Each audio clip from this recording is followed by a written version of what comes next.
And then finally, our main event of the evening is the rematch between Vicente Luque and Belal Muhammad. Vicente Luque is minus 170, Belal Muhammad plus 165.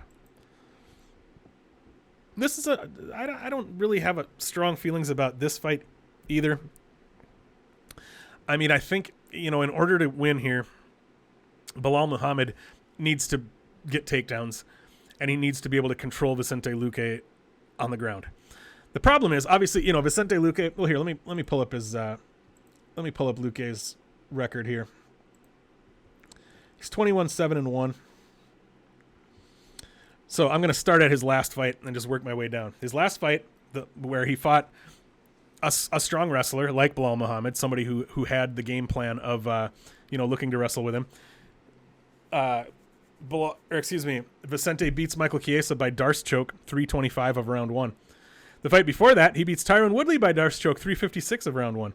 Before that, he knocks out Randy Brown in round 2 with knees and punches. Before that, he doctor stoppage eye injury over Nico Price.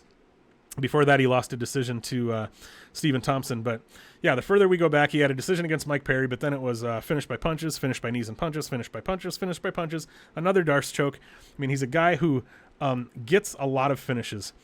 And like I said, these two fought before. It was back in 2016, so that's 6 years ago. And Vicente Luque got the knockout at 119 in round 1, and Belal Muhammad hasn't been finished since then.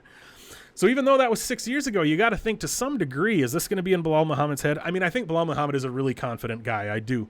But at the same time, the last time he was finished was against Vicente Luque, and it happened very quickly and violently. That's got to be in his head a little bit, Not to say that's going to deter him or make him fight differently or anything, but it's just something to consider. But like I said, in order to win this fight, I think Muhammad needs to be able to get takedowns, needs to be able to control Vicente Luque on the ground. But Luque is a dangerous grappler. He has a bunch of knockouts, but he also has a bunch of chokes, especially that Darce, that whole front headlock series. He's a guy who has dangerous jiu-jitsu too, so it's not like you can just take him to the ground and assume, okay, this is where I need to get him and I'm safe here. So he's a tricky fighter to go in there against because he really is dangerous everywhere. Whereas, Belal Muhammad, not to take anything away from him, but his best path to victory here is just, like I said, to take Vicente Luque down, lay and pray to some degree. Obviously, he'll be looking for ground and pound, but I don't think he's going to be able to get a submission or likely find a finish. So, like, if Belal Muhammad wins, it's probably a decision. I actually bet Belal Muhammad in his last fight, in his last fight against Stephen Thompson, I bet Belal Muhammad by decision there. I got him at like plus 350, and that cashed for me, so that was a cool bet. But yeah, if I was going to bet this, I would be if I was going to bet Muhammad, I would bet him by decision. If I was going to bet Luque, I would probably bet him inside the distance. And this is one of those fights where I may even get a little crazy. I probably won't do this, but even if I don't actually take these spots, they're fun to talk about. But this is the kind of fight where you could even potentially look at betting Belal Muhammad by decision and betting Vicente Luque inside the distance. But I don't know. I probably won't actually do that. But like I said, yeah, if the fight plays out on the feet, I think Luque is going to have a big upper hand there. Muhammad's going to need to look for takedowns, and then if he does, he has to survive for 25 minutes on the ground with somebody who is a venomous grappler like Vicente Luque. It does seem like a tough spot for Belal Muhammad. So I can understand why Luque is favored. He is my pick here. I haven't bet him.